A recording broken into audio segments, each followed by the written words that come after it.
שלום וברוכים הבאים. כאן רוני וייסמן ואתם מאזינות ומאזינים למגרש עולמי.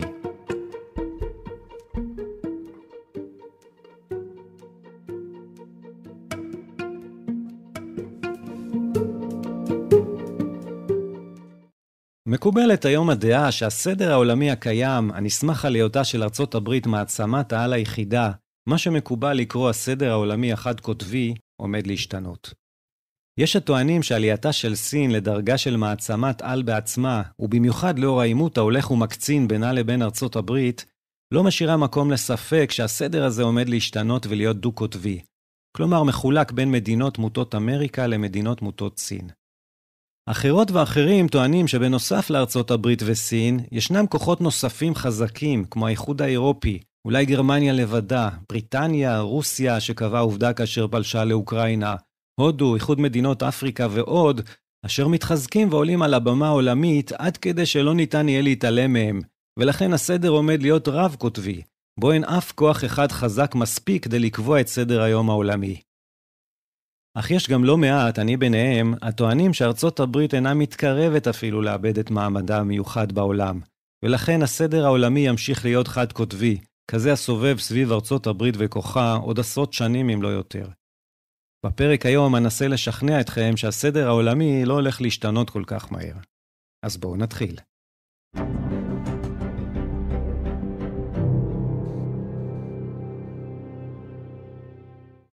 לפני שנתחיל לדבר על עתידו של הסדר העולמי, בואו ננסה להגדיר את המושג הזה ולהבין קצת יותר טוב את מהות הסדר העולמי הקיים היום. מדעי המדינה, מקצוע שנלמד באוניברסיטאות, איננו באמת מדע, לפחות לא מדע מדויק. כך גם המושג סדר עולמי איננו מושג מדויק. בעיקרון, סדר עולמי נהוג לקרוא למצב השורר בעולם בו אין מלחמות משמעותיות, לפחות לא כאלה המטלטלות את העולם כולו, בטח לא בין מעצמות.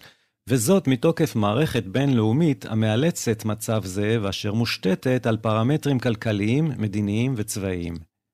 יהיו מי שיחלקו על הגדרה זו. כאמור, לא מדע מדויק, אבל זוהי הגדרה המוסכמת על רוב החוקרות והכותבים בתחום הזה.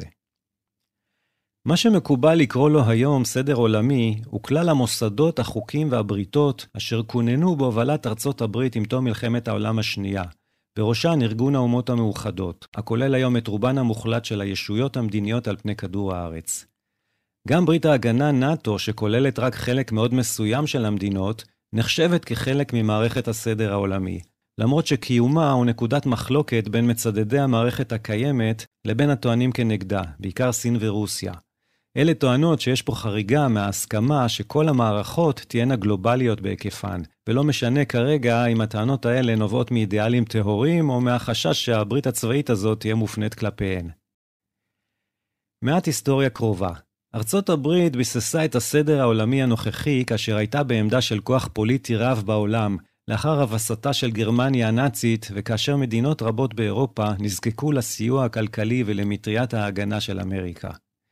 הוא בוסס על ההשקפה הנמצאת בקונצנזוס האמריקאי, אשר גורסת מצב בו מדינות משתפות פעולה ללא מריבות טריטוריאליות, מכבדות את הריבונות של מדינות אחרות, מצייתות כולן לאותה מערכת של חוקים ונורמות, rules-based order, אשר מאמצות את חירות וזכויות הפרט, ואשר דוגלות בכלכלה ליברלית וסחר חופשי. לכן גם זכה הסדר העולמי מאוחר יותר לכינוי סדר עולמי ליברלי. ניתן לומר שמלכתחילה לא כל מדינות העולם תמכו בו בלב שלם אם בכלל, אולם בכל זאת הצטרפו לארגון האומות המאוחדות עם השנים כל המדינות שהוכרו ככאלה על ידו. בין הישויות המעטות שלא זכו למעמד הזה נמנות פלסטין וטיואן. מהר מאוד עם כינונו הרשמי של הסדר העולמי לאחר מלחמת העולם השנייה, התגרה אותו ברית המועצות למרות שלקחה חלק בהקמתו. היא עשתה זאת בכך שהשתלטה על מדינות במזרח אירופה בניגוד לחוקי האומות המאוחדות שזה עתה נכתבו. ברית המועצות שנבנתה סביב רוסיה הקומוניסטית לא דגלה כידוע בדמוקרטיה ולא חלקה את אותו סט ערכים עם המערב. כאשר השלימה רוסיה גם את פער ההתחמשות בנשק גרעיני, היא שמה עצמה בלב קוטב מאיים של מדינות הגוש הסובייטי. כך נוצר סדר עולמי דו-קוטבי. בקוטב אחד מדינות הגוש הליברלי-דמוקרטי שתמכו בארצות הברית והיא תמכה בהן מבחינה כלכלית וביטחונית, ובקוטב השני בראשו רוסיה מדינות הגוש הסובייטי בעלות המשטר הרודני-קומוניסטי, גוש שהזדהתה איתו גם סין, שעוד לא הייתה אז משמעותית כפי שהיא היום. למרות הכיתוב, הייתה ברית המועצות רשמית חלק מהסדר העולמי, מה שהתבטא בחברותה באום ואפילו במושב של כבוד וזכות וטו שהיו לה במועצת הביטחון, מה שלא מנע ממנה לעשות מניפולציות על תקנות האום כאשר שירתו את האינטרסים שלה. אבל האמת צריכה להיאמר שגם ארצות הברית עשתה זאת יותר מפעם אחת, תוך שהגוש הליברלי מתייחס לזה בסלחנות, אם לא לוקח בכך חלק בעצמו. בכל זאת, התקופה הזאת שבין מלחמת העולם השנייה ועד נפילתה של ברית המועצות בתחילת שנות ה-90 של המאה ה-20, אופיינה בשקט עולמי יחסי. הסכסוך הגדול ביותר הייתה המלחמה הקרה בין גוש ארצות הברית והמדינות הליברליות לבין גוש ברית המועצות. המלחמה נחשבה לקרה כיוון שהיה פה מצב של עימות שאף פעם לא הבשיל לכדי מלחמה של ממש תוך שימוש בכלי נשק. אם הודות למאזן האימה שנוצר עקב כך שלשתי המדינות הללו היה מספיק נשק גרעיני כדי להשמיד האחת את רעותה, ואם הודות לסדר העולמי שאישרה הסכמה רחבה לכך שמלחמות הפכו בלתי לגיטימיות לאחר מלחמת העולם השנייה. בתקופה זו של הסדר הדו-קוטבי, היו לא מעט מדינות שלא ראו את עצמן כחלק מאף אחד משני הכתבים שאפיינו אותו. קחו לדוגמה את הודו, או מדינות רבות באפריקה, אשר הכריזו על עצמן כבלתי מזדהות, לא עם הגוש הליברלי המערבי ולא עם הגוש הסובייטי. לכן גם כיום אין לראות בטענה שיש מדינות שמתעקשות לא להזדהות רשמית עם הגוש הליברלי, סימוכין לכך שהעולם הוא רב-קוטבי או עומד להיות כזה. דבר אחד שאין עליו עוררין, הוא שמאז מלחמת העולם השנייה, בתחילה תחת הסדר הדו-קוטבי, אחר כך ביתר שאת בתקופת הסדר החד-קוטבי, ידע העולם שגשוג ושיפור נרחב של מצב רוב אוכלוסייתו. הדמוקרטיה התפשטה ואיתה שיפור במצב חירויות הפרט, והצמיחה הכלכלית הוציאה מאות מיליוני אנשים ממצב של עוני. עשרות מדינות הצטרפו לבריתות ומוסדות תוך תמיכה בזכויות אדם וכלכלות שוק. חלקה של ארצות הברית בקידום הסדר העולמי היה ונשאר משמעותי ביותר, כפי שבא לידי ביטוי באופנים הבאים. אחת, היכולת של ארצות הברית לגייס קואליציות של מדינות כדי לעצב ולבסס כללים ומוסדות גלובליים, החל מהאום, נאטו, ארגון הסחר העולמי ועד הסכם האקלים של פריז. 2, היכולת של ארצות הברית לייצר משיכה לרעיונות, לערכים ולמוסדות שלה, השזורים במרקם של העולם המודרני, כגון דמוקרטיה, זכויות אדם וסחר חופשי. 3, הגיאוגרפיה, העוצמה הצבאית וההתפתחות הפוליטית של ארצות הברית, המאפשרים לה למלא תפקיד ייחודי כמאזן כוחות עולמי וציר המחבר בין אסיה לאירופה. 4, החברה האזרחית של ארצות הברית, שמחברת את המדינה לעולם ברשתות של השפעה כלכלית, טכנולוגית ותרבותית. 5, היכולת הייחודית של ארצות הברית להשתפר כל הזמן, גם לאחר כשלים כאלה ואחרים, הודות להיותה חברה ליברלית שיכולה להכיר בפגיעויות ובטעויות שלה ולאמץ תיקונים ושינויים, זאת בניגוד ליריבותיה הלא ליברליות שמכחישות או מדכאות את הבעיות שלהן. אולם יש שם מציפים אתגרים שאינם קשורים ישירות לארצות הברית, המאיימים לערער את הסדר העולמי הקיים. 1, מדינות רבות, ביניהן מעצמות אזוריות כמו סין ורוסיה, קוראות עליו תיגר. 2, האינטרנט והרשתות החברתיות אשר הנגישו את האירועים המתרחשים בעולם בזמן אמת לכל חלקיו, מבלי לאפשר לאף אחד עצירה לרגע כדי להקל ולחשוב על משמעותם, יוצרות לחץ על מנהיגים להגיב מהר, לפעמים ללא שיקול דעת, כדי לרצות את ההמונים. האתגר השלישי הוא התערערות הדמוקרטיה במספר הולך וגדל של מדינות שעלה לראשן מנהיג פופוליסט, ביניהן רוסיה, טורקיה, הונגריה, פולין וישראל. אתגר נוסף הוא מכיוון מדינות העולם השלישי, שהיו פעם מדינות קטנות וחלשות מכדי שיקחו אותן ברצינות בסדר העולמי, וכעת הן מתבגרות מדינית ומתקדמות כלכלית ונדרשות לבחור באיזה סדר הן רוצות להיכלל. אתגר חמישי הוא המשך הפצתו של נשק גרעיני להשמדה המונית שהתרחש במשך השנים, לישראל, הודו, פקיסטן, צפון קוריאה ובקרוב אולי לאיראן. אתגר נוסף שנבע ממש לאחרונה בעקבות פלישת רוסיה לאוקראינה, הוא הלחץ הגובר בקרב מדינות אירופה ודמוקרטיות מזרח אסיה להתחמש, לדוגמה בגרמניה, בצרפת וכן ביפן ודרום קוריאה, מה שלא רק מגדיל את יכולת ההתגוננות שלהן, אלא גם מעלה את פוטנציאל ההסלמה של סכסוכים. אתגר שביעי נובע מההתחממות הגלובלית, הצורך המיידי בהשקעות כספיות עצומות כדי להאט את עליית הטמפרטורה על פני הגלובוס, הזעזועים עקב אסונות האקלים המתגברים ומופיעים, כולל ההשקעה הנדרשת כדי לסייע לקורבנותיהן, וההשפעות שתהיינה על נדידה של אוכלוסיות שלמות מאזורים מוכי אסון. ואחרון הוא האתגר הנובע מהתגברות השפעתן של טכנולוגיות מתקדמות כמו בינה מלאכותית, אם על הכלכלה והחברה העולמית, אם על מערכות הנשק העתידיות, ואם על תהליך ההחלטות האסטרטגי אשר עלול ליצור הסלמה של סכסוכים ללא מתן זמן מספיק לריסונם בידי אנוש תוך כדי איבוד שליטה.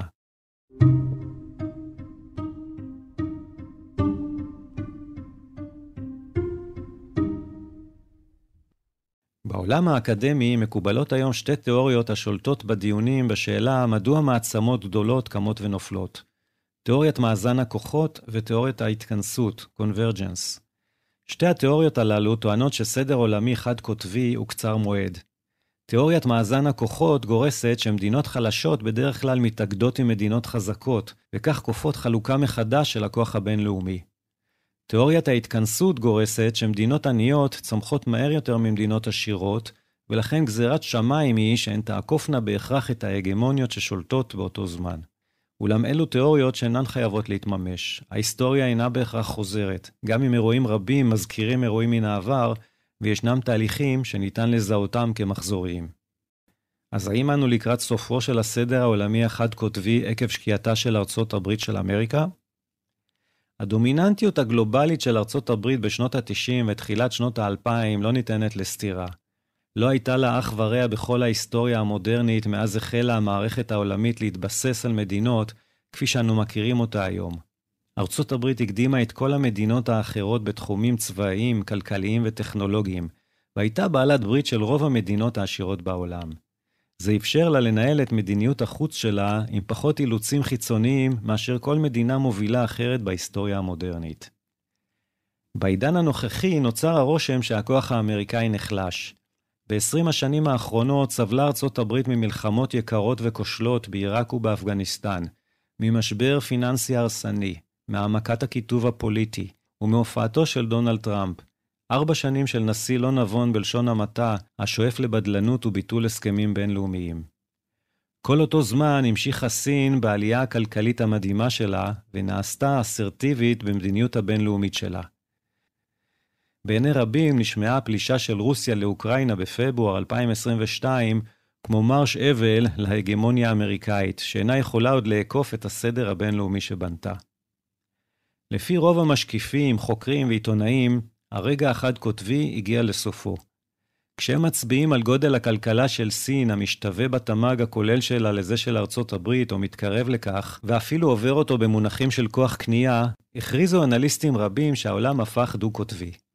ישנם רבים הטוענים אפילו מעבר לכך, שהעולם עומד על סף רב-קוטביות, או שכבר נמצא שם. סין, רוסיה ואף איראן, כולן תומכות ומטפחות את הנרטיב הזה, שבו יש להן, המתנגדות המובילות של אמריקה, סוף סוף את הכוח לעצב את השיטה לטעמן. נראה היה בשנים האחרונות שהודו ומדינות רבות אחרות בדרום הגלובלי אימצו את אותה מסקנה, בטענה שאחרי עשרות שנים של דומיננטיות של מעצמות, הן סוף סוף חופשיות להתוות מסלול משלהן. אין כנראה אמיתה במרכאות המקובלת יותר על העולם כיום מאשר הרעיון שאין בו עוד סדר חד-קוטבי. אבל השקפה זו מוטעת. העולם איננו דו-קוטבי ואיננו רב-קוטבי והוא לא עומד להיות כזה או כזה. נכון, ארצות הברית הפכה לפחות דומיננטית במהלך 20 השנים האחרונות, אבל היא נשארה בראש היררכיית הכוח העולמית. היא יושבת בביטחה גבוה מעל סין והרבה מעל כל מדינה אחרת. מדינות אחרות אינן משתוות מבחינת הכוח הצבאי לכוחה של ארצות הברית, והבריתות בה היא חברה. הכוח האמריקאי עדיין מטיל צל גדול על פני הגלובוס, גם אם הוא קטן יותר מבעבר. מה שהשתנה הוא רק אופייה של החד-קוטביות, לא עצם קיומה. בואו נשלול קודם את תיאוריית הרב-קוטביות, אחר כך ניגע בדו-קוטביות.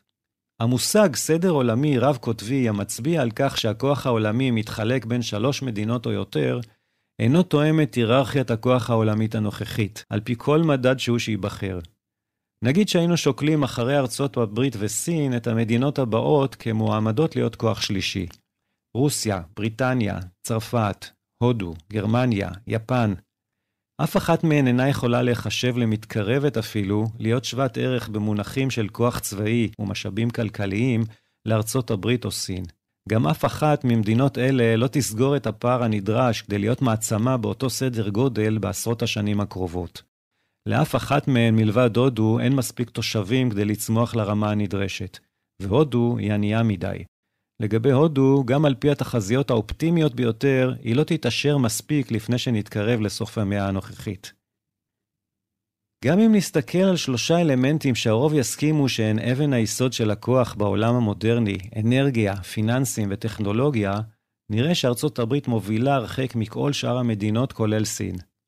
מאז 2008, מהפכת הפצלים הפכה את ארצות הברית מיבואנית אנרגיה מסיבית ליצואנית אנרגיה. מדינת ניו מקסיקו בארצות הברית מפיקה כעת יותר נפט מכל מקסיקו. בעת המשבר הפיננסי של שנת 2008, נראה היה כאילו הונג קונג או לונדון עומדות להחליף את ניו יורק כמרכז הפיננסים העולמי. המשבר הזה בישר לכאורה את סופו של הדומיננטיות של הדולר כמטבע רזרבה. אולם חלפו 15 שנה וכיום מערכת הפדרל ריזרב האמריקאית היא המלווה מספר 1 והמוסד הבנקאי החזק ביותר שהעולם ראה אי פעם. הדולר עדיין עליון על פני כל מטבע אחר. וול סטריט שולטת בהשקעות הון, ואם יש לה מתחרים, הם מגיעים מגופים אמריקאים חדשניים, כמו קרנות הון סיכון מפאלו אלטו, אוסטין או חלקים אחרים של ארצות הברית. בנושא הטכנולוגי, השוואה פשוטה של שווי השוק העולמי בשנת 2008 לעומת היום, מגלה ש4 מתוך 5 החברות בעלות השווי הגבוה ביותר בעולם הן חברות טכנולוגיה אמריקאיות, פלטפורמות השולטות באינטרנט. בשנת 2008, כלכלת אמריקה הייתה קטנה מזו של האיחוד האירופי. 15 שנה מאוחר יותר, היא גדולה ודינמית יותר מזו של האיחוד במידה ניכרת. עוד דרך לבחון באם הסדר העולמי בימינו הוא רב קוטבי או נוטה להיות כזה, היא דרך פרספקטיבה היסטורית על ידי השוואתו עם העולם הרב קוטבי שלפני מלחמת העולם השנייה. אז אין בכלל מה להשוות את המציאות של ימינו עם התקופה הרב קוטבית שאפיינה את העולם לפני 1945, בה היו בריתות שהשתנו ללא ערף בין מדינות גדולות בעלות עוצמה כמעט שווה. בתקופה הרב קוטבית של טרם מלחמת העולם השנייה, גרמה חלוקת היכולות השווה יחסית לכך שלעיתים קרובות לא ניתן היה לקבוע מי המדינה החזקה ביותר ובעלת ההשפעה הגדולה ביותר בעולם. כך במשך תקופות ארוכות היו מעצמות רבות שטענו להיות מספר 1, ולא היה ניתן לקבוע בוודאות מי ראויה לתואר. מיד לפני מלחמת העולם הראשונה למשל, יכלה בריטניה לטעון שהיא מספר 1 בעולם, על בסיס הצי העולמי וריבוי המושבות שלה. אבל הכלכלה והצבא שלה היו קטנים יותר מאלה של גרמניה, בעוד שלגרמניה היה צבא קטן יותר משל רוסיה, וכלכלת 3 המדינות האלה התגמדה לעומת זו של ארצות הברית. היכולת שהייתה קיימת אז לשכפל בקלות כל טכנולוגיה, אפשרה למעצמה גדולה אחת לצמצם במהירות את הפער מול יריבתה על ידי חיקוי היתרונות שלה. כך למשל, בתחילת המאה ה-20, כאשר מנהיגי גרמניה ביקשו להפיל את בריטניה, הם לא התקשו לבנות במהירות צי שהיה מתחרותי טכנולוגית לצי הבריטי המלכותי. היום המצב שונה מאוד. יש מנהיגה אחת בעלת עוצמה כה גדולה שאין אף מדינה משתווה לה. אופי הטכנולוגיה הצבאית ומבנה הכלכלה העולמית לא מאפשרים עקיפה מהירה של מנהיגת העולם. כלי הנשק החזקים ביותר כיום הם מורכבים מאוד, וארצות הברית ובעלות בריתה שולטות ברבות מהטכנולוגיות הדרושות לייצורם. העולם הרב קוטבי היה עולם מכוער. מלחמות גדולות פרצו ללא הרף בין מעצמות, יותר מפעם אחת בכל עשור בין השנים 1500 ל-1945. בעקביות מפחידה נלחמו כל או רוב המדינות החזקות זו בזו בסכסוכים נוראיים, שכללו בין השאר את מלחמת 30 השנים, מלחמות לואי ה-14, מלחמת 7 השנים, מלחמות נפוליאון, מלחמת העולם הראשונה ומלחמת העולם השנייה. פוליטיקת הבריתות המתחלפות ותחושת העוצמה שאפיינה את רוב המדינות, כלומר אותה רב-קוטביות, תרמה לקונפליקטים הללו. אין לתקופתנו שום דמיון לעידן הרב-קוטביות הזה. היום כמעט כל הבריתות האסטרטגיות בעולם קושרות מדינות קטנות יותר לוושינגטון, והדינמיקה העיקרית היא של הרחבת מערכת הבריתות הזו. אף מדינה אינה יכולה לערער לבדה על עליונותה של ארצות הברית, ומכיוון שלארצות הברית יש עדיין את הכוח הגדול ביותר וכל כך הרבה בעלות ברית, רק היא עצמה תוכל לדרדר את מעמדה אם כך תחליט.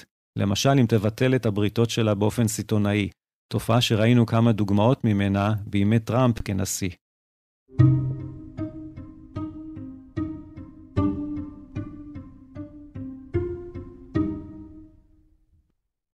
אז אם העולם היום איננו רב-קוטבי וגם לא הולך להיות כזה, האם הסדר העולמי שואף להיות דו-קוטבי כאשר סין מתרוממת כקוטב שני?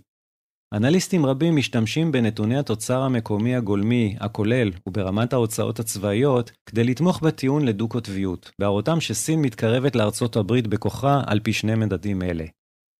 אז בואו נבחן תחילה את מדד התמ"ג אשר מככב אצל מבשרי שינוי הקוטביות. כבר ברמה הבסיסית יש להטיל ספק בנתונים הכלכליים הרשמיים המסופקים על ידי סין עצמה. הכלכלן לואיס מרטינז הוא אחד הטוענים כך כבר שנים, ולכן הציע כחלופה לבחון את רמת השימוש בחשמל במדינה. מרטינז טוען שישנו מתאם טוב בין השימוש בחשמל לבין הפעילות הכלכלית של מדינה. אם אכן מסתכלים על מדד זה, רואים שסין צמחה הרבה פחות ממה שהמספרים שהיא משחררת מעידים. באמצעות נתונים שנאספו על ידי לוויינים לגבי עוצמת התאורה הלילית, מעריך מרטינז שצמיחת התמ"ג הסיני בעשורים האחרונים הייתה נמוכה בשליש מהסטטיסטיקה המדווחת באופן רשמי. על פי דוחות דיפלומטיים אמריקאים שדלפו לתקשורת, אמר בשנת 2007 פקיד סיני פרובינציאלי בשם לי קצ'יאנג לשגריר ארצות הברית בסין, שהוא עצמו לא סומך על נתוני התמ"ג שנוצרו על ידי אדם כלשונו. כדי שלא נחשוב שמדובר באיזה דיפלומט איזוטרי, אותו קצ'יאנג הפך ברבות הימים להיות ראש ממשלת סין. מאז ששי ג'ינפינג תפס את השלטון, נהיה קשה עוד יותר להשיג נתונים אמינים על הכלכלה הסינית, מכיוון שממשלת סין הפסיקה לפרסם עשרות אלפי סטטיסטיקות כלכליות ששימשו בעבר להערכת התמ"ג האמיתי של סין. אבל ישנם אינדיקטורים כלכליים מסוימים שאי אפשר להעלים או לזייף. אחד כזה המשמש כלכלנים כדי להעריך את היכולת הכלכלית של סין, הוא חלקה של כל מדינה ברווחים העולמיים לפי ענף כלכלי. מחקר שהתבסס על עבודתו של כלכלן פוליטי בשם שון סטארס, מצא כי מבין 2,000 התאגידים המובילים בעולם, חברות אמריקאיות מדורגות במקום הראשון מבחינת הרווח העולמי שלהן ב-74% מהענפים הכלכליים, בעוד שחברות סיניות מדורגות במקום הראשון רק ב-11% מהענפים. הנתונים על פי מגזרי ההייטק מצביעים על פער גדול עוד יותר. הנתח של חברות הייטק אמריקאיות היום ברווח העולמי הוא 53%, בעוד שלכל מדינה אחרת עם מגזר הייטק משמעותי יש חלק חד ספרתי בלבד ברווח העולמי. לדוגמה, יפן נמצאת במקום השני עם 7%, סין במקום השלישי עם 6%, וטיואן במקום הרביעי עם 5%. דרך טובה למדוד יכולת טכנולוגית של מדינה באופן השוואתי היא להסתכל על התשלומים עבור השימוש בקניין הרוחני הנוצר אצלה.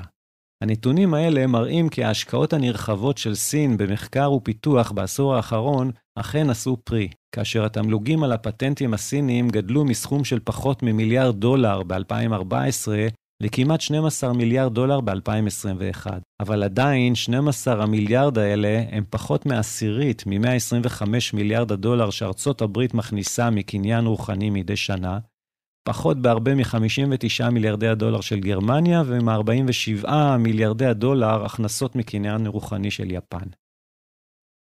בספרו המצליח ללא מתחרים שיצא בשנת 2018, טוען החוקר ליחסים בינלאומיים מייק בקלי שארצות הברית עשירה פי כמה מסין, והפער הזה גדל בטריליוני דולרים מדי שנה. את המסקנה החותכת הזו שלו, שכבר אז הייתה מנוגדת ניגוד גמור לדעה הרווחת, לפי הסיני מובילה כלכלית בסדר גודל של ארצות הברית ורק הולכת ומתעצמת, מגבה בקלי במדד שנהגה לראשונה על ידי היסטוריון כלכלי שוויצרי בשם פאול ביירוץ' בסוף שנות ה-70. ביירוץ' הציע את הרעיון הסטטיסטי שאת עוצמתה הכלכלית של מדינה ניתן לחשב באופן מדויק למדי על פי נוסחה המשלבת את התמ"ג הכולל עם התמ"ג לנפש. ביירוץ' לא המשיך ופירט על הנושא מעבר למאמרו. החוקרים אחרים שהמשיכו לבדוק את רעיונו מצאו שהוא עלה על משהו. התמ"ג אכן משקף את הגודל הגולמי של כלכלתה של מדינה, ויש הטוענים אף את יכולתה הצבאית הפוטנציאלית. התמ"ג לנפש לעומת זאת מייצג נאמנה את היעילות הכלכלית והצבאית של מדינה. ככל שהתמ"ג לנפש גבוה יותר, כך הוא משקף עודפים גבוהים יותר שנשארו בידי המדינה לאחר ההוצאות על אזרחיה. כלומר, מהם משאבי ההון הנקי. ידוע שכלכלנים נוהגים למדוד את רמת הפיתוח של מדינה על פי התמ"ג לנפש, כי מדינות מפותחות יעילות יותר ממדינות מתפתחות, כפי שאכן משתקף נאמנה במדד הזה. היוצאות מן הכלל אגב הן רק המדינות העשירות בנפט, כמו מדינות המפרץ הפרסי, שהעושר והפיתוח נשפך עליהן בכמויות נדיבות הודות למזלן הטוב. מה שביירוץ' הציע כמדד הוא מכפלה פשוטה של התמ"ג בתמ"ג לנפש. מדד זה משקף טוב יותר את עוצמתה של מדינה מהתמ"ג הכולל לבדו, כי הוא לוקח בחשבון גם את גודל האוכלוסייה. באוכלוסייה גדולה יותר יש את הפוטנציאל לייצר תוצר גולמי כולל גבוה יותר, אך מצד שני, ככל שהיא גדולה יותר, כך גורמת למדינה הוצאות גדולות יותר של ייצור, רווחה וביטחון. המכפלה של תמ"ג בתמ"ג לנפש משקללת עוצמה כתוצאה מגודל עם יעילות. בספר הזה ללא מתחרים, מתאר מייקל בקלי מחקר כמותי שערך לגבי 14 המקרים הגדולים ביותר בהיסטוריה של עימותים בין מדינות אשר התרחשו מאז 1816, ואשר היו משמעותיים מספיק, כלומר נמשכו 25 שנה לפחות. הוא רצה לבדוק האם אכן המדד של ביירוץ', שלו הוא קרא מדד העוצמה הנקי, יכול היה לחזות מראש בצורה טובה יותר לאיזו מדינה היו סיכויים גדולים יותר לנצח את יריבתה. לשם כך הוא השווה בין מדד זה לבין מדד התמ"ג הרגיל של המדינות. הממצאים שלו היו משכנעים ביותר. לאורך ההיסטוריה הייתה הלימה אדוקה בין עלייתן ונפילתן של מעצמות גדולות, וכן בין תוצאות של מלחמות וסכסוכים בין מדינות, לבין מדד העוצמה נטו, בשונה מהחיזוי שהסתמך על התמ"ג בלבד. ב-75% מהמקרים חזה המדד של ביירוץ', מדד העוצמה הנקי, איזו מדינה תגבר על יריבתה. אם היה צריך לשפוט על פי התמ"ג בלבד, הסיכויים לניבוי מוצלח היו רק במעט יותר גבוהים מהטלת מטבע. הנה מספר דוגמאות קונקרטיות מהמחקר הזה של בקלי. הראשונה היא של סין ורוסיה שניהלו מלחמות עם מדינות שונות במהלך רוב המאה ה-19 ותחילת המאה ה-20. לשתי המדינות הללו היו אז את התמ"ג והתקציבים הצבאיים הגדולים ביותר בעולם, אך שתיהן סבלו מעלויות ייצור, רווחה וביטחון גבוהות מאוד, כפי שבאו לידי ביטוי בתמ"ג לנפש הנמוך שלהם, ולכן גם במדד העוצמה הנקי, מה שאכן בפועל דן אותן לתבוסה על ידי מדינות קטנות יותר, אך יעילות יותר. עוד דוגמה בולטת היא תבוסתה המוחלטת של סין לבריטניה בשתי מלחמות האופיום בתחילת ואמצע המאה ה-19, למרות שהתמ"ג הכולל והוצאות הביטחון של סין היו גדולות ביותר מאשר כפליים לעומת אלה של בריטניה. אם במקום התמ"ג וההוצאות הצבאיות משווים את מדד העוצמה הנקי אצל שתיהן, מוצאים שבריטניה הייתה חזקה מסין פי 3. זה מסביר טוב יותר את מאזן הכוחות האמיתי שהיה בין שתי מדינות אלה. עכשיו יהיה מעניין לבדוק מה מראה מדד העוצמה הנקי לגבי ארצות הברית וסין ולהשוותו למדדים הגולמיים המקובלים של תמ"ג והוצאות על ביטחון.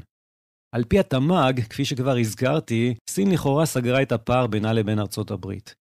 אם לעומת זאת משווים את מדד העוצמה הנקי, מגלים שהנתון של ארצות הברית גדול פי 7 מזה של סין, ולא רק זה, אלא שהמגמה לאורך זמן היא של גדילתו של הפער במדד הזה בין שתי המדינות בטריליוני דולרים מדי שנה. כלומר, על פי מדד זה, סין לא מתקרבת להיות בעלת עוצמה כלכלית המשתווה לזו של ארצות הברית, והיא אף מתרחקת עוד ועוד מלסגור את הפער. אם מוכנים להתנתק מההתבוננות הפשטנית על נתוני תוצר וצמיחה גולמיים, הדבר אינו מפתיע. כלכלת סין גדולה אך לא יעילה, היא מייצרת תפוקה גבוהה אך בעלויות גבוהות. עסקים סיניים סובלים מעלויות ייצור גבוהות באופן כרוני, ו-1.4 מיליארד בני אדם בסין משמעותם עומס כלכלי עצום לצורך רווחה וביטחון, גם אם האוכלוסייה צפויה להתחיל להתכווץ. ארצות הברית לעומת זאת גדולה ויעילה, מייצרת תפוקה גבוהה בעלויות נמוכות יחסית. עובדים ועסקים אמריקאים הם פי 7 יותר פרודקטיביים מאשר מקביליהם בסין. עם פי 4 פחות אנשים מאשר לסין, לארצות הברית יש הוצאות נמוכות בהרבה מסין על רווחה וביטחון. הייתי סקרן לגבי מה מראה מדד העוצמה נטו עבור מדינות נוספות, ולכן חישבתי אותו על בסיס נתוני שנת 2021, שהם היחידים הזמינים כרגע באופן מדויק.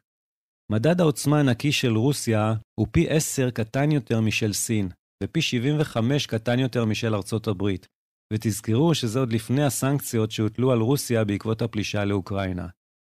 הנתון של הודו קטן פי 30 משל סין, סימן קריאה, ופי 225 קטן יותר משל ארצות הברית, שני סימני קריאה. עוצמתה של גרמניה על פי מדד זה די דומה לזו של סין, אבל יש לזכור שגרמניה משיגה עוצמה זו עם הרבה פחות תושבים. דומה לשתיהן עוצמתה של יפן, 90% מזו של סין. אם מנתחים את הנתונים האלה של המדינות העשירות בעולם, נראה שיפן, צרפת, בריטניה וגרמניה יעילות כמעט באותה מידה כמו ארצות הברית, כפי שמשתקף בתמ"ג לנפש שלהם. אבל אין להם את גודל האוכלוסייה הדרוש כדי להתמודד על מעמד של מעצמת על בסדר גודל של ארצות הברית, כפי שמעיד מדד העוצמה נטו. לגבי סין, חוסר היעילות שלה כה נמוך עד שגודל האוכלוסייה הענק שלה לא מספיק כדי לאזנו ולהפוך אותה למעצמת על.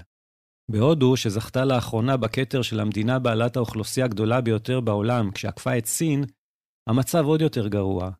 הודו היא כל כך בלתי מפותחת ויעילה, כפי שמתבטא בתמ"ג לנפש הנמוך שלה, שהיא רחוקה מאוד מאוד מלהתחרות בסין מבחינת משאבים כלכליים נטו, בטח שלא עם ארצות הברית. לרוסיה אין לא את הגודל ולא את היעילות הדרושים כדי להתמודד על מעמד של מעצמה. הדבר היחיד שגיבה את התעוזה שלה כאשר הפרה את הסדר העולמי ופלשה לאוקראינה, הוא כמות הנשק הגרעיני הגדולה שלה. אבל זה לבדו איננו הופך מדינה למעצמה, מקסימום לבריון שאין להתעלם ממנו.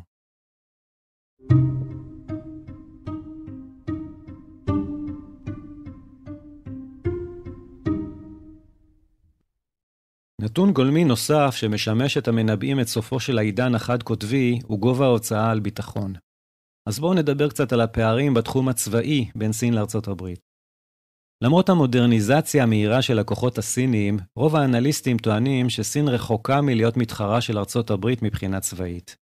השליטה של ארצות הברית ביבשה, באוויר, בים הפתוח ובחלל, מה שמכונה בעגה המקצועית Command of the Commons, היא זו שהופכת אותה למעצמה צבאית עולמית אמיתית. ב8 מתוך סך 13 הקטגוריות של מערכות חימוש, נמצאת הרמה של סין מתחת ל-20% ביחס לזו של ארצות הברית, כשגם בשאר הקטגוריות נמצא צבא סין הרחק מאחור יחסית ליכולת של ארצות הברית. המשאבים האדירים של ארצות הברית, שהוקדשו לפיתוח מערכות אלו במשך עשורים רבים, יצרו יתרון משמעותי ומתמשך שיקח עשרות שנים של מאמץ לסגור, אם בכלל. מבחינת האיזון הצבאי בין ארצות הברית לסין, הן הכוללת והן בתוך מזרח אסיה, התוצאות הן חד משמעיות. לארצות הברית יש פי 5 עד 10 מהיכולות הצבאיות של סין, בהתאם לסוג הכוחות הצבאיים המדוברים, והיא משמרת יכולת בלימה אדירה נגד ההתפשטות הסינית במזרח אסיה. במלחמה, סין עלולה לשלול את השליטה הימית ואווירית של צבא ארצות הברית בטווח של כמה מאות קילומטרים משטחה של סין, אך סין אינה יכולה לקיים פעולות לחימה גדולות מעבר לאזור זה, בעוד שלארצות הברית יש אמצעים בעלות נמוכה יחסית, המאפשרים לה למנוע את השליטה של סין בים ובאוויר, את השליטה בכל הים המזרחי והדרומי של סין, וכן יכולה ארצות הברית למנוע מסין מלהגשים יעדים ספציפיים יותר, כמו כיבוש טיואן. התפיסה הרווחת כאילו סין עומדת להשתלט על מזרח אסיה ולסגור את הפער הצבאי מול ארצות הברית, נובעת מאי לקיחה בחשבון של עלויות הייצור, הרווחה והביטחון העצומות שלה. למערכות הנשק הסיניות יש יכולות פחותות פי 2 מאלה של ארצות הברית. החיילים, הטייסים והמלאכים הסיניים מקבלים פחות ממחצית ההכשרה של עמיתיהם האמריקאים, ובעלי ניסיון מבצעי מוגבל וללא ניסיון קרבי בכלל. עלויות כוח האדם של סין גבוהות לפחות ב-25% משל ארצות הברית, ובהיותה דיקטטורה או מדינה לא יעילה, פעולות ביטחון הפנים שלה צורכות לפחות 35% מהתקציב הצבאי שלה. שיטור הפנים דורש מחצית מהכוח הביטחוני הפעיל של סין, בעוד שצבא ארצות הברית מעביר פעולות כאלה ואת העלויות שלהן למיקור חוץ ולסוכנויות אזרחיות. נוסף על ההיבטים הכלכליים והצבאיים, ישנם פערים גדולים בין ארצות הברית וסין גם בתחומים גיאופוליטיים. אם מסתכלים על הממד הגיאוגרפי, הגיאוגרפיה האידיאלית עבור מדינה היא כאשר יש לה משאבי טבע בשפע, תשתית תחבורתית ענפה וחוצצים מאויבים חיצוניים. ארצות הברית היא מרכז כלכלי טבעי ומבצר צבאי. יש לה מלאי עצום של משאבי טבע, תשתית תחבורה טבעית גדולה יותר מאשר לשאר העולם גם יחד, והיא מוקפת בחברים ודגים, קנדה, מקסיקו ושני אוקיינוסים ענקיים, בעוד שכל המדינות הגדולות האחרות גובלות ביריבות חזקות, כולל סין. פרמטר נוסף הוא ההבדלים ביכולות של ממשלים. הממשלה האידיאלית היא זו שיש לה יכולת, אך היא גם אחראית. כלומר, היא חזקה מספיק כדי לספק שירותים ולשמור על הסדר, ויש בה הפרדה מספקת בין הרשויות כדי למנוע שחיתות והפרה של זכויות קניין פרטיות. מבחינה חוקתית ומוסדית, ממשלת ארצות הברית הקטנה והמפולגת עושה עבודה גרועה בחלוקתו מחדש של העושר, אך היא מטפחת יזמות וחדשנות, מדרבנת תיקונים ושינויים לאחר טעויות מדיניות, ומהווה אבן שואבת להשקעות, טכנולוגיה והון אנושי ממדינות אחרות. אין ספק שגם פה יש לארצות הברית מכלול יתרונות ייחודיים על פני סין. בעניין הדמוגרפי, האוכלוסייה האידיאלית היא גדולה, צעירה ומשכילה. בארצות הברית יש את האוכלוסייה היצרנית ביותר, והחלק באוכלוסייתה נמצא בגיל העבודה אמור לגדול במהלך המאה הזו, בניגוד לצפוי באוכלוסייתה של סין.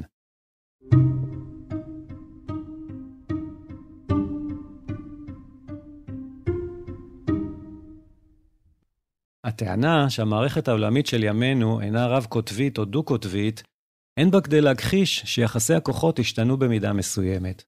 ארצות הברית נותרה הכוח הדומיננטי למרות עלייתה של סין, אך סין מהווה בר תחרות כלכלית, ולאחרונה מנסה גם להגדיל השפעתה הדיפלומטית בעולם.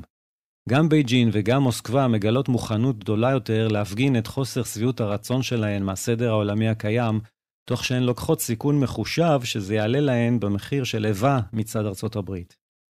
הפלישה של רוסיה לאוקראינה היא מקרה בוחן טוב. בפלישה הזו הפגין פוטין רצון לבחון את פוטנציאל המרד בסדר העולמי. אבל גם אם רוסיה הייתה כובשת במהירות את קייב ומכוננת בממשלה פרו-רוסית כפי שרצה פוטין, הייתה לכך השפעה מועטה על חלוקת הכוח העולמית. אי אפשר להכחיש שתוצאות המלחמה באוקראינה חשובות מאוד לעתיד הריבונות שלה עצמה, ולחוזקה של הנורמה העולמית נגד השתלטות בכוח על שטחי קרקע. אבל בחישוב הצר והריאל פוליטי, הכלכלה הקטנה יחסית של אוקראינה משמעותה שבסופו של דבר אין זה משנה אם אוקראינה מתיישרת עם נאטו, רוסיה או אף אחד מהצדדים. יתרה מכך, אוקראינה אינה למעשה בעלת ברית של ארצות הברית. מאוד לא סביר להניח שרוסיה תעז לתקוף אחת מאלה שהן כן בנות בריתה של אמריקה. מתחשב במה שאנו יודעים היום על הדרך בה ארצות הברית הגיבה כאשר רוסיה תקפה מדינה שאינה בעלת ברית שלה, העברת נשק, סיוע ומודיעין לאוקראינים והטלת סנקציות נוקשות על רוסיה, הקרמלין בוודאי יודע שהאמריקאים יעשו הרבה יותר כדי להגן על בת ברית בפועל. מבחינת האתגור של סין את ארצות הברית כהגמון של הסדר העולמי, זה מגובה ביכולת כוללת הרבה יותר גדולה משל רוסיה. אבל כמו ברוסיה, גם הצלחותיה של סין צנועות לעדים בהסתכלות היסטורית רחבה. עד כה סין שינתה את הסטטוס קוו הטריטוריאלי רק בים סין הדרומי, שם בנתה כמה איים מלאכותיים. אבל הקטעים היבשתיים הקטנים והחשופים הללו עשויים להפוך בקלות לבלתי משמעותיים אם תפרוץ מלחמה עם צבא ארצות הברית. וגם אם סין תוכל להבטיח לעצמה את כל האזורים שבמחלוקת אשר בים סין הדרומי, המשמעות הכלכלית הכוללת של המשאבים שם, בעיקר דגים, היא זהירה. רוב משאבי הנפט והגז בים סין הדרומי נמצאים באזורים שאינם במחלוקת, קרובים לחופי מדינות שונות. נכון לעכשיו יש למעשה רק מקום אחד שבו סין יכולה להתעקש על מרד בסדר העולמי, טיואן. סין משדרת באופן ברור שהעניין שלה באי הזה גובר, כפי שמשתקף בהכרזות של שי ג'ינפינג מאז 2022, כי יש להשיג את האיחוד המוחלט של המולדת. עצם זה שמתייחסים לכך שיש סיכון שסין תתקוף את טיואן, מהווה שינוי יחסי לתקופת הזוהר של החד-קוטביות המוחלטת של ארצות הברית, כאשר סין הייתה חלשה מכדי שמישהו ידאג מתרחיש כזה. אבל הסבירות לכך שג'ינפינג ייזום מהלך צבאי לכיבוש האי בנוסח הפלישה של פוטין לאוקראינה, היא בעלת היתכנות נמוכה, גם מסיבות צבאיות, גם בגלל ההשלכות שיכולות להיות למהלך כזה על סין. כן חשוב לשי שישמר הסטטוס קוו בעניין התייחסות המערב לאי עצמאותה של טיואן, ולו כדי להיות בצד הבטוח. עד כמה השותפות הפורחת בין סין לרוסיה מהווה איום? זה בהחלט מטריד ומשנה מעט את מאזן הכוחות. זה יוצר בעיות לוושינגטון ובעלות בריתה, אבל אין בשותפות הזו כדי ליצור שינוי כוח משמעותי במערכת העולמית. אם המטרה היא להוות משקל דומה לזה של ארצות הברית, שהנהגתה והבריתות הנרחבות שלה טבועות עמוק בסטטוס קוו, הברית הנגדית צריכה להיות משמעותית באותה מידה. זה לא המצב לגבי יחסי סין-רוסיה. יש סיבה ששתי המדינות לא מכנות זאת ברית רשמית. מלבד רכישת נפט, סין עשתה מעט כדי לעזור לרוסיה באוקראינה במהלך השנה הראשונה של המלחמה. שותפות שיהיו לה תוצאות נרחבות באמת תהיה כרוכה בשיתוף פעולה מתמשך במגוון רחב של תחומים, ולא בשיתוף פעולה רדוד שנולד בעיקר מנוחות רגעית. וגם אם סין ורוסיה ישדרגו את יחסיהן, כל אחת מהן היא עדיין רק מעצמה צבאית אזורית. חיבור שתי מעצמות אזוריות אינו שקול עדיין למעצמה גלובלית. השגת יכולת כזאת תדרוש יכולות צבאיות שאין לרוסיה ולסין בנפרד וגם לא ביחד, ואשר לא תהיה להן בזמן הקרוב. יש אנליסטים שלא מסכימים לדעה הזו, וטוענים שאפילו המהלכים המצומצמים של סין ורוסיה עלולים לעורר מלחמה עולמית גדולה, עם הפוטנציאל המפחיד שלה להפוך למלחמה גרעינית. בעיקרון זה נכון, אבל בעצם מה שבולם את רוסיה וסין היא עובדת היות הסדר העולמי חד-קוטבי, בו ארצות הברית יכולה להשיב מלחמה בכל מקום בעולם. ארצות הברית גם תוכל לנקוט צעדים במקומות שונים בעולם אם סין תנסה לכבוש את טיואן. למשל, להטיל מצור ימי מקיף הרחק מחופי סין כדי לצמצם את הגישה שלה לכלכלה העולמית. מצור כזה יהרוס את כלכלתה של סין שנשענת במידה רבה על סחר חוץ, תוך פגיעה הרבה פחות קשה בכלכלה האמריקאית. גם אם סין תנסה להכות חזרה באמצעות מחירה של חלק או של כל ההחזקות המסיביות שלה בניירות ערך של משרד האוצר האמריקאי, בניסיון להעלות את עלויות גיוס ההון של ארצות הברית, יוכל הפדרל ריזרב האמריקאי פשוט לרכוש את כל ניירות הערך. כפי שאמר פעם הכלכלן ברד סטסר, ארצות הברית היא זו שבסופו של דבר מחזיקה בקלפים החזקים. הפד הוא שחקן היחיד בעולם שיכול לקנות יותר אגרות חוב ממה שסין תוכל למכור אי פעם.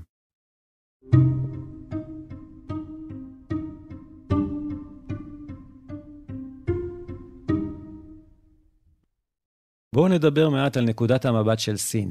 האם היא בכלל מעוניינת להוביל סדר עולמי חדש משלה? ובכן, אין סימנים לכך שיש לסין מוטיבציה או שאיפות כלשהן להשליט איזו אידיאולוגיה משלה על העולם.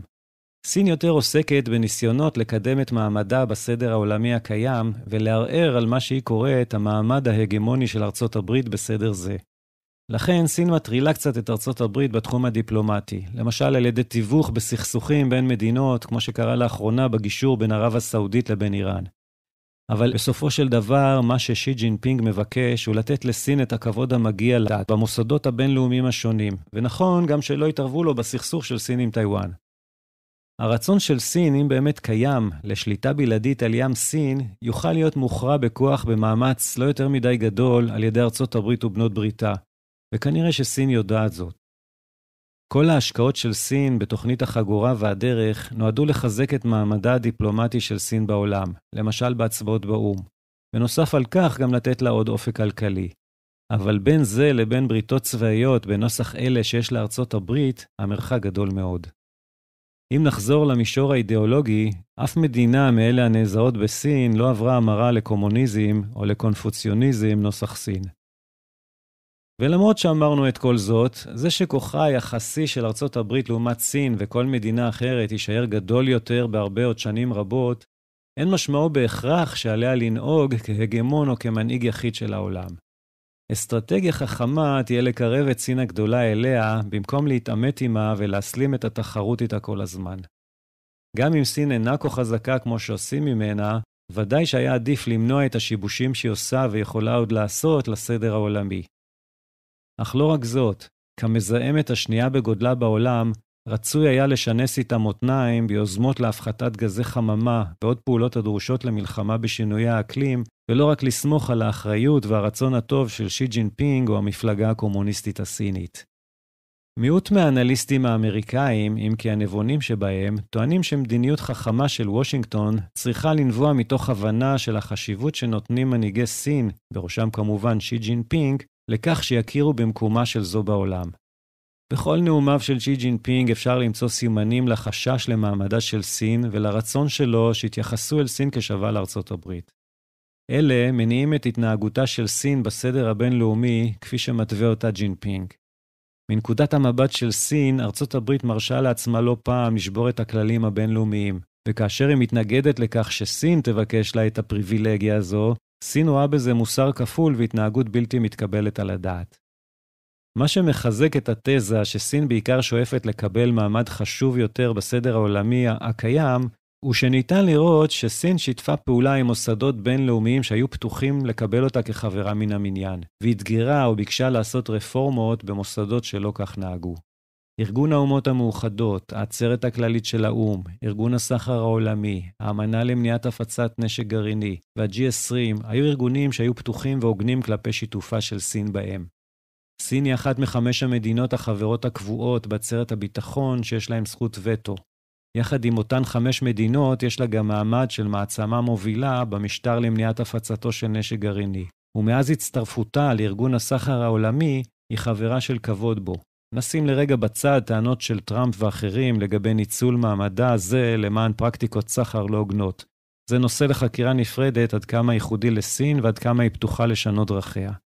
בכל מקרה, אלו מוסדות חשובים בסדר העולמי הקיים שבנתה ארצות הברית, ואשר סין משתפת איתם פעולה.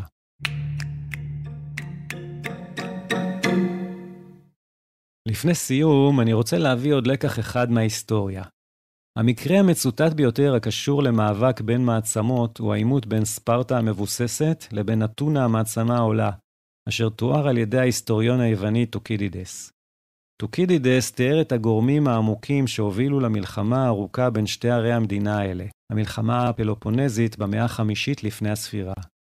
הוא טען שמה שהביא לעימות הקשה בין שתי מעצמות אלה היה מצד אחד הרצון של אתונה המתחזקת לקבל מעמד של מעצמה בסדר הגודל של ספרטה וטענותיה לגבי התנהלות בלתי הוגנת של ספרטה. ומצד שני העצבנות והחרדה בספרטה מפני הצמיחה וההתחזקות הצבאית של אתונה, בעיקר בים. הקונפליקט הזה מוכר כמלכודת טוקידידס, מושג אותו טבע פרופסור למדעי המדינה בשם גרהם אליסון, אשר טען שהמצב הזה יתרחש שוב ושוב בכל פעם בה מעצמה עולה קראה תיגר על מעצמה קיימת. הנקודה שלא כדאי להתעלם ממנה כלקח ממלכודות טוקידידס בעבר, היא שלסכנת מלחמה בין מעצמות במצב הזה יש מאפיינים מקדימים שניתן לזהותם, כמו אותה השקפה של המעצמה העולה שהיא לא מקבלת מעמד המגיע לה בדומה לטענותיה של סין בזמננו.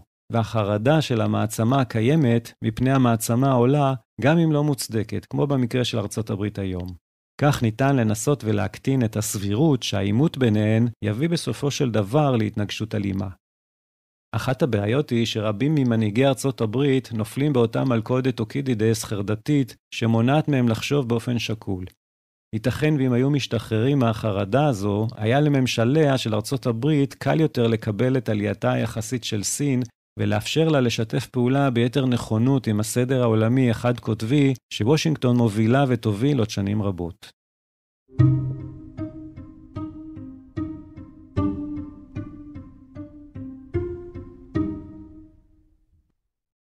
סיכום קצר. קשה להגדיר ולמדוד כוח של מדינה. לרבים, ארצות הברית נראית שוקעת בעוצמתה היחסית. אך במדדי מפתח המגדירים עוצמה, אמריקה נמצאת ללא ספק במצב טוב בהרבה מאשר לפני 15 שנה. היכולות הצבאיות והמודיעיניות של ארצות הברית נותרו ללא תחרות, והבריתות המרכזיות שלה חזקות מתמיד. המתחרה העיקרית של ארצות הברית, סין, חוותה צמיחה היסטורית ושינויים יוצאי דופן. אך היא גם מתמודדת עם אתגרים מבניים קשים, ואינה מתקרבת להיות ברת תחרות מבחינת עוצמתה לזו של ארצות הברית. מדדים מדויקים יותר מהתמ"ג וההוצאה הביטחונית מצביעים על כך ששתי המדינות נמצאות בשתי קטגוריות שונות בעליל, גם בתחום הכלכלי וגם בתחום הצבאי והטכנולוגי. הדומיננטיות הצבאית של ארצות הברית, כפי שהיא משתקפת בפיזור הנוכחות הצבאית שלה בעולם והטכנולוגיה הצבאית שפותחה במשך עשורים רבים, הופכת אותה למעצמה צבאית עולמית אמיתית, בעוד שסין נותרה מעצמה צבאית אזורית. גם אם סין יצרה אזור שנוי במחלוקת קשה ליד חופיה, אין הדבר מאיים על הסדר העולמי. ארצות הברית שולטת בים, באוויר, ביבשה ובחלל, ויכולה באופן ייחודי רק לה להקרין כוח צבאי על פני העולם כולו. רק לארצות הברית יש את יכולת ההנהגה הייחודית לה לקידום שיתופי פעולה, ורק לארצות הברית יש עדיין מינוף כלכלי כה עצום. אין גם אף מדינה אחרת או ברית בין מדינות המתקרבת למצב בו היא תוכל לערער על כוחה ומעמדה של ארצות הברית. נכון, יש יותר מוכנות לאתגר את ההגמוניה האמריקאית, אך גם למול פלישת רוסיה לאוקראינה ניתן עדיין לומר שנורמות ותפיסות בינלאומיות וגם כוחה של ארצות הברית מגבילים את מידת המוכנות של מדינות להעיז ולמרוד בסדר העולמי. בעוד ארצות הברית התמודדה בשנים האחרונות עם אתגרים כמו התערבויות כושלות במדינות אחרות וכיתוב פוליטי, היא נותרה המעצמה הגלובלית הדומיננטית, כשאין אף מדינה אחרת או ברית בין מדינות המסוגלות להשתוות לעוצמתה הצבאית והכלכלית. העולם אינו באמת רב-קוטבי או דו-קוטבי, וגם לא הולך להיות כזה עוד עשרות שנים.